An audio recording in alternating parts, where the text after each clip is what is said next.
മണിക്കൂറുകളോളം കഅബയിൽ ചിലവഴിച്ചു. കുറച്ചു കഴിഞ്ഞ് ഉറക്കം വന്നപ്പോൾ പ്രവാചകൻ അവിടെ തറയിൽ കിടന്നുറങ്ങി. അദ്ദേഹം ഉറങ്ങിക്കിടക്കുന്ന സമയത്ത് ജിബ്രീൽ അലൈഹിസ്സലാം അദ്ദേഹത്തിന്റെ മുന്നിൽ പ്രത്യക്ഷപ്പെട്ടു.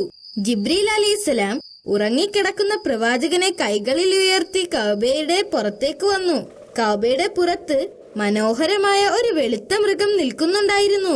അതിന് ഒരു കഴുതയേക്കാൾ വലിപ്പമുണ്ടായിരുന്നു. എന്നാൽ ഒരു കുതിരയേക്കാൾ ചെറുതായിരുന്നു അത്. അതിന്റെ ഇരുവശത്തും മനോഹരമായ ചിറകുകൾ ഉണ്ടായിരുന്നു. ഈ മനോഹരമായ ജീവിയെ ബുറാഖ് എന്നാണ് വിളിച്ചിരുന്നത്. പ്രവാചകൻ അതിന്റെ പുറത്ത് കയറിയ ഉടനെ തന്നെ അത് മുന്നോട്ട് കുതിച്ചു. അത് പ്രവാചകനെയും കൊണ്ട് യാത്ര ചെയ്യാൻ തുടങ്ങി. ആ യാത്ര ജെറുസലേമിലേക്കായിരുന്നു. കുറച്ചു സമയം കഴിഞ്ഞപ്പോൾ അവർ ജെറുസലേമിലെത്തി. അവിടെ ഒരു തകർന്നടിഞ്ഞ ആരാധനാലയത്തിന്റെ അവശിഷ്ടങ്ങൾ പ്രവാചകൻ കണ്ടു. പ്രവാചകൻ ബുറാക്കിന്റെ പുറത്തു നിന്നിറങ്ങി ആരാധനാലയത്തിന്റെ നേരെ നടന്നു. അതിനടുത്തെത്തിയപ്പോൾ അദ്ദേഹം മുൻകാല പ്രവാചകന്മാരെ അടുത്തു കണ്ടു. അതിൽ ഇബ്രാഹിം അലൈഹിസ്സലാം, ഈസ അലൈഹിസ്സലാം, മൂസ അലൈഹിസ്സലാം, ദാവൂദ് അലൈഹിസ്സലാമും മറ്റ് പ്രവാചകന്മാർ എന്നിവരെയെല്ലാം അദ്ദേഹം അവിടെ കണ്ടു. അവരുടെ എല്ലാം ആത്മാവ് ഭൂമിയിലേക്ക് ഇറങ്ങിയതായിരുന്നു അത്. അവരെല്ലാവരും മുഹമ്മദ് നബി മുസ്തഫ സല്ലല്ലാഹു അലൈഹി വസല്ലമയെ വളരെ സന്തോഷത്തോടും ബഹുമാനത്തോടും കൂടി ആശംസിച്ചു. എന്നിട്ട് അവരെല്ലാവരും പ്രവാചകന്റെ പുറകിലിരുന്ന് പ്രാർത്ഥിച്ചു.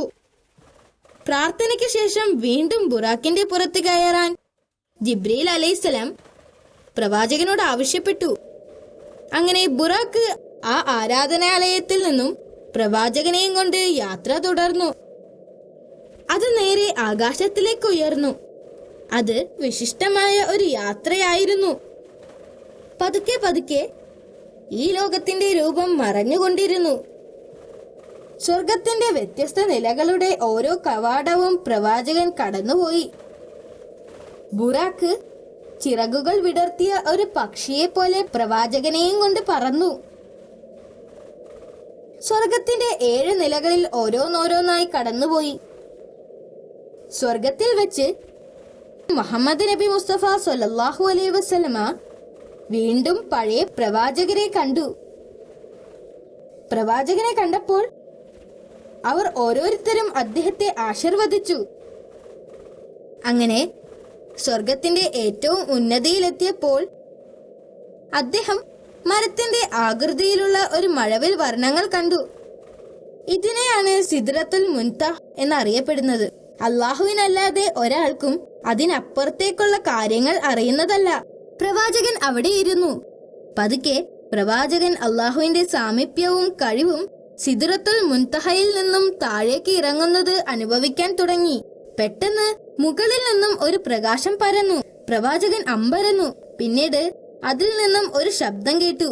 പ്രവാചകനോടും അദ്ദേഹത്തിന്റെ അനുയായികളോടും ഒരു ദിവസം 50 തവണ നിർബന്ധമായി നമസ്കരിക്കാൻ ആ ശബ്ദം പ്രവാചകനോട് ആജ്ഞാപിച്ചു.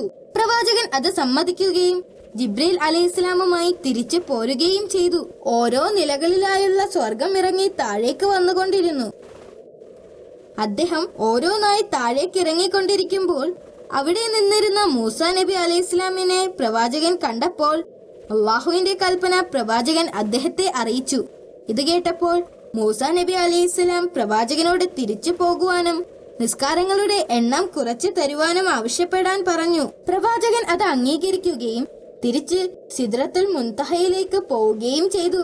അവിടെ ചെന്ന് നിസ്കാരങ്ങളുടെ എണ്ണം കുറയ്ക്കാൻ അള്ളാഹുവിനോട് അപേക്ഷിച്ചു. അള്ളാഹു സുബ്ഹാനഹു വ തആല അത് സമ്മതിക്കുകയും നിസ്കാരത്തിന്റെ എണ്ണം പകുതിയായി കുറയ്ക്കുകയും ചെയ്തു. പ്രവാചകൻ സന്തോഷത്തോടെ തിരിച്ച് യാത്രയാവുകയും ചെയ്തു. വീണ്ടും അദ്ദേഹം മൂസ നബി അലൈഹിസ്സലാമിനെ കാണുകയും നിസ്കാരത്തിന്റെ എണ്ണം കുറച്ചതിനെ കുറിച്ച് അറിയിക്കുകയും ചെയ്തു. എന്നാൽ മൂസ നബി അലൈഹിസ്സലാം വീണ്ടും അള്ളാഹുവിനോട് നിസ്കാരത്തിന്റെ എണ്ണം കുറച്ചു തരുവാൻ ആവശ്യപ്പെടാൻ പ്രവാചകനോട് പറഞ്ഞു. പ്രവാചകൻ അത് സമ്മതിക്കുകയും വീണ്ടും തിരിച്ച് സിദ്റത്തുൽ മുൻതഹയിലേക്ക് പോവുകയും ചെയ്തു. പ്രവാചകൻ വീണ്ടും അള്ളാഹുവിനോട് നിസ്കാരത്തിന്റെ എണ്ണം ഇനിയും കുറച്ചു തരാൻ അപേക്ഷിച്ചു. ഇത് പലതവണ ആവർത്തിച്ചു. അള്ളാഹു അവസാനം അത് ദിവസവും 5 ആയി കുറയ്ക്കുകയും ചെയ്തു. അങ്ങനെ ബുറാക്കും പ്രവാചകനും വളരെ സുരക്ഷിതമായി കഅബയിൽ തിരിച്ചെത്തി. ഈ യാത്രയാണ് ഇസ്രാ മിഅ്റാജ് എന്നറിയപ്പെട്ടത്. മക്കയിലുള്ള ഗോത്രത്തലവന്മാർ പ്രവാചകന്റെ മതപ്രഭാഷണം നിർത്തുന്നതിനു വേണ്ടി പല വഴികളും ശ്രമിച്ചുകൊണ്ടേയിരുന്നു. ഇസ്ലാം മതം സ്വീകരിച്ച ആളുകളെ അവർ പീഡിപ്പിച്ചുകൊണ്ടേയിരുന്നു. മാത്രമല്ല അവർക്കെതിരെ യുദ്ധം ചെയ്യുമെന്ന് ഭീഷണിപ്പെടുത്തുകയും ചെയ്തു. സാഹചര്യം കൂടുതൽ വഷളായിക്കൊണ്ടിരുന്നു. തന്റെ ജനങ്ങളുടെ ബുദ്ധിമുട്ടുകൾ കണ്ട് പ്രവാചകന് വളരെയധികം വിഷമം തോന്നി. അദ്ദേഹം തന്റെ ജനതയോട് അവിടെ നിന്ന് മറ്റേതെങ്കിലും ഒരു നഗരത്തിലേക്ക് പലായനം ചെയ്യാൻ ആവശ്യപ്പെട്ടു. ഈ സമയത്ത് അവരുടെ അയൽ രാജ്യം ഭരിച്ചിരുന്നത് നിഗസ് എന്ന രാജാവായിരുന്നു. അദ്ദേഹം തന്റെ ജനങ്ങളെ വളരെയധികം സ്നേഹിച്ചിരുന്ന ഭരണാധികാരിയായിരുന്നു. മാത്രമല്ല അദ്ദേഹം വളരെ ബുദ്ധിമാനുമായിരുന്നു. നിഗസ് രാജാവിന്റെ കീഴിൽ തന്റെ ജനത സുരക്ഷിതമായിരിക്കുമെന്ന് പ്രവാചകൻ അറിയാമായിരുന്നു. തന്റെ ജനങ്ങൾക്ക് ഒരു സഹായം ആവശ്യമുണ്ടെന്ന് പറഞ്ഞ് പ്രവാചകൻ രാജാവിന് ഒരു സന്ദേശം അയച്ചു. തന്റെ ആളുകളിൽ നിന്നും കുറച്ചു കുടുംബത്തോട് അയൽ രാജ്യത്തിലേക്ക് പലായനം ചെയ്യാൻ നബി ആവശ്യപ്പെട്ടു.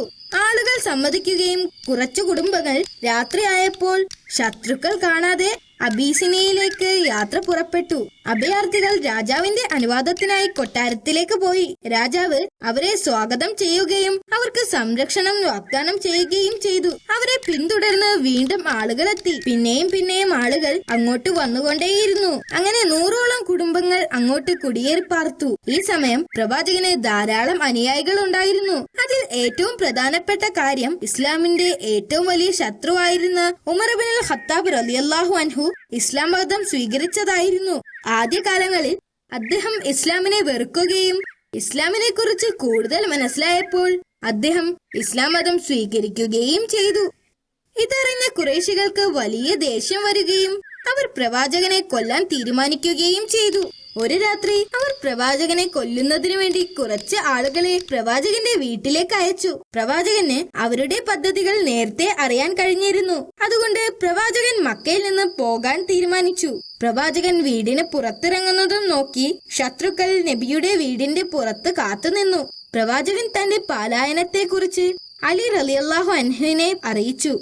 നബി സല്ലല്ലാഹു അലൈഹി വസല്ലമ ഉറങ്ങുന്ന സ്ഥലത്ത് അലി റളിയല്ലാഹു അൻഹുവിനോട് പോയി കിടക്കാൻ ആവശ്യപ്പെട്ടു. അതുവഴി അക്രമികളെ ആശയക്കുഴപ്പത്തിലാക്കുവാനായിരുന്നു അത്. ഇത് കേട്ടപ്പോൾ അലി റളിയല്ലാഹു അൻഹു നബിയോട് ചോദിച്ചു, അങ്ങയുടെ കിടക്കയിൽ അങ്ങേക്ക് പകരം ഞാൻ കിടക്കുമ്പോൾ എന്റെ ജീവിതം സുരക്ഷിതമാണോ? അതെ, പ്രവാചകൻ മറുപടി പറഞ്ഞു. അലി റളിയല്ലാഹു അൻഹു അല്ലാഹു സുബ്ഹാനഹു വ തആലക്ക് നന്ദി പറഞ്ഞു.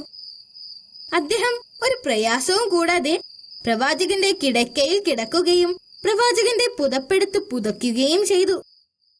അങ്ങനെ അലി റളിയല്ലാഹു അൻഹു ചെയ്ത കാരണം പ്രവാചകൻ ആരുടെയും ശ്രദ്ധയിൽപ്പെടാതെ അവിടെ നിന്ന് രക്ഷപ്പെടാൻ കഴിഞ്ഞു. മുഹമ്മദ് നബി മുസ്തഫ സ്വല്ലല്ലാഹു അലൈഹി വസല്ലമ അവിടെ നിന്ന് വളരെ ദൂരേക്ക് രക്ഷപ്പെട്ട വിവരം അക്രമികൾ മനസ്സിലാക്കി. മക്കയിൽ നിന്നും പ്രവാചകൻ മദീനയിലേക്ക് പോവുകയും അവിടെ അദ്ദേഹത്തിന്റെ ആളുകളോടൊപ്പം അവിടെ താമസിക്കുകയും ചെയ്തു. 3 വർഷത്തോളം ഇസ്ലാമിനും പ്രവാചകന്റെ കുടുംബത്തിനും വിലക്കേർപ്പെടുത്തിയിരുന്നു. പുറത്തു വലിയ പുരോഗമനങ്ങൾ ആ സമയത്ത് ഉണ്ടായിരുന്നില്ല. 3 വർഷത്തിന് ശേഷമാണ് ഇസ്ലാമിന്റെ മേലുള്ള വിലക്ക് പിൻവലിച്ചത്.